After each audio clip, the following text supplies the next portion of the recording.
Dobrý deň, som Jozef Limánek z Národného parku Malá Fatra. Dnes sme na tomto suchom kopčeku nad Varínom, kde rastú zaujímavé suchomilné druhy rastlín.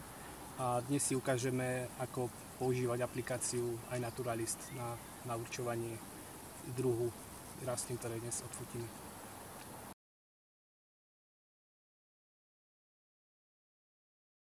Aj vlastne aplikácia iNaturalist alebo aj PlantNet sú súčasťou v súčasnosti takého rozšíreného pojmu, čo sa volá občianska veda alebo citizen science. Vlastne, že bežní ľudia pomocou týchto aplikácií vedia odborníkom, znalcom pomôcť s mapovaním chránených ohrozených druhov alebo aj inváznych druhov na miestach, kde sa bežne pohybujú. Čiže vlastne tých profesionálnych botanikov a zoológov je pomenej, takže ak nám ľudia pomôžu s tým, tak nám to vie vlastne veľmi posunúť v tom poznaní toho, čo máme okolo, čo rastie okolo nás.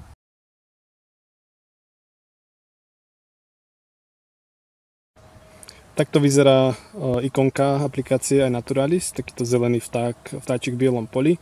A vlastne tá aplikácia vám pomôže identifikovať nielen rastliny, ale taktiež aj živočichy, ako sú napríklad motýle, chrobáky, vtáky a podobne. Samozrejme závisí to od kvality fotky a tých znakov určovacích. Takto si ju otvorím. A takto vyzerá tá domovská stránka s mojimi pozorovaniami. Väčšinou sú to rastliny, keďže som botanik, ale občas mám tu aj nejaké motýle. Napríklad tu je jeden motýľ, aj očkáň. Čiže aj takto to vie spoľahlivo určovať aj živočichy.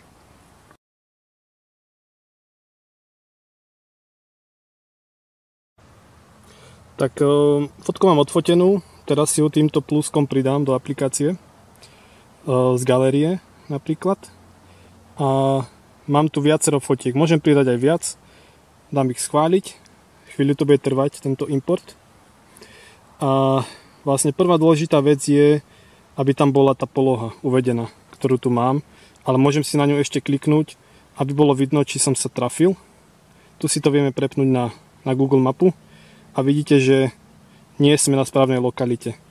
Takže to treba opraviť, lebo sme niekde tu.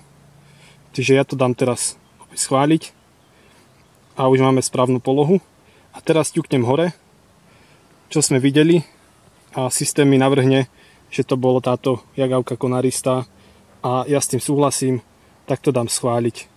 A druh nie je chovaný v zajatí, je voľne, není pestovaný v domácnosti, je voľne rastúci, takže to nezaškrtávam a dám kvačku a nahráva sa mi tento druh.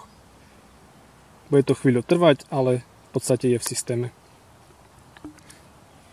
A potom o niekoľko dní, alebo možno aj dnes, mi to môže niekto iný na to pozrieť a mi to schváli alebo odmietne. A už to tu máme.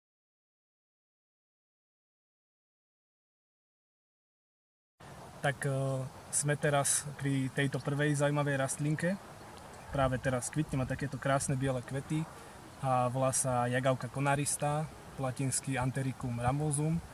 A je to druh uvedený v červenom zozname slovenskej flóry, takže je ohrozený. Na vhodných miestach, ako sme aj my teraz, čiže vápencový podklad a také suchšie stanovištia, je pomerne bežným druhom, ale je stále ohrozený. Treba si ho všímať a treba brať na ňo ohľad na miesto, kde sa vyskytuje.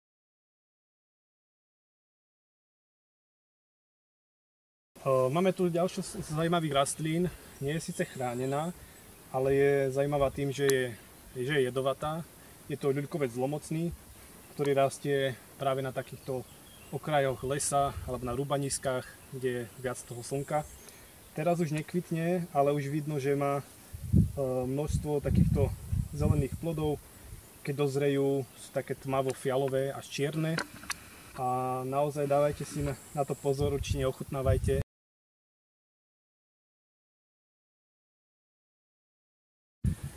No, podarilo sa nám nájsť už odkvitnutý vstávač mužský, čo je náš domáci druh orchideí. Ako môžete vidieť, on má ako typ plodu má tobolku, ktorá keď prasne, tak sa uvoľní tam tisíce až 100 000 malých semien. A pred 2 mesiacmi, keď táto rastlina kvitla, tak je veľmi pekná, dekoratívna, takto vysoká, ružovo-biela orchideika. Tu na severe je jedna z najbežnejších druhov a je to chránený aj ohrozený druh slovenskej flóry, 400 eur za kus.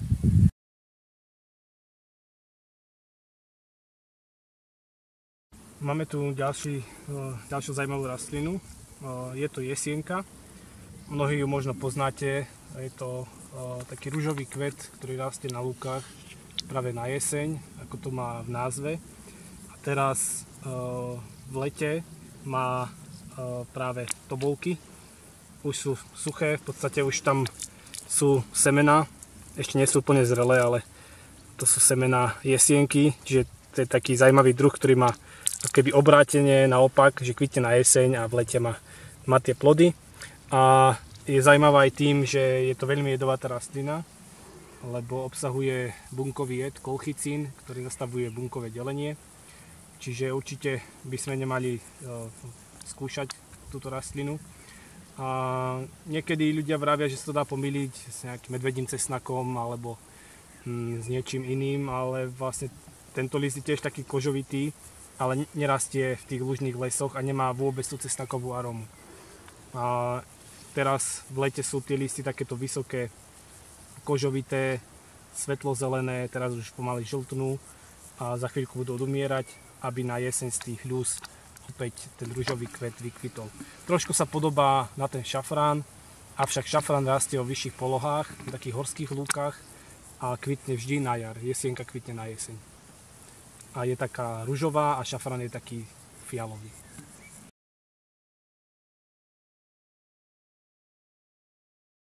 Sme teraz v starom slivkovom sade a na tejto slivke sa nám podarilo nájsť tento chránený lišajník, ktorý sa volá konárnik slivkový. Ako hovorí už jeho názov, vyskytuje sa predovšetkým na slivkách, ale dá sa nájsť aj na trnkách. A je pomerne ohrozeným druhom, pretože vlastne ako väčšina druhov lišajníkov vyžaduje čistejšie ovzdušie bez znečistenia. Čiže kde rastie, tak môžeme ho pokladať taký indikátor čistého životného prostredia. A je to vždycky pekný pohľad, keď ho vidíme.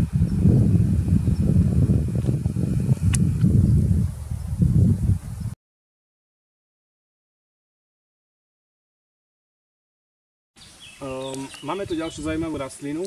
Zaujímavá je tým, že je to nepôvodná a invázna rastlina pôvodom zo Severnej Ameriky. Volá sa netýkavka malokveta. Môžem ju takto vytrhnúť, že invázne rastliny treba odstraňovať. A ako som vravel, je to invázna rastlina. A na Slovensku máme 3 druhy netýkavok, z nich 2 sú invázne. Patrí k nim táto netýkavka malokveta a potom netýkavka žiliaskatá, ktorá má mohutnejší vzrast a má veľké červené kvety. Tá pochádza z Himalájí a náš domáci druh netýkavky je netýkavka nedotklivá, ktorá má mohutnejší vzrast ako táto netýkavka a má väčšie žlté kvety, niekoľkonásobne väčšie. A vyskytujú sa na podobných miestach, ako sú brehy potokov a také podmočené lokality. Potrebuje väčšiu vlhkosť v pôde, viacej živín. A vlastne invázne druhy rastlín sú čoraz väčším problémom na Slovensku.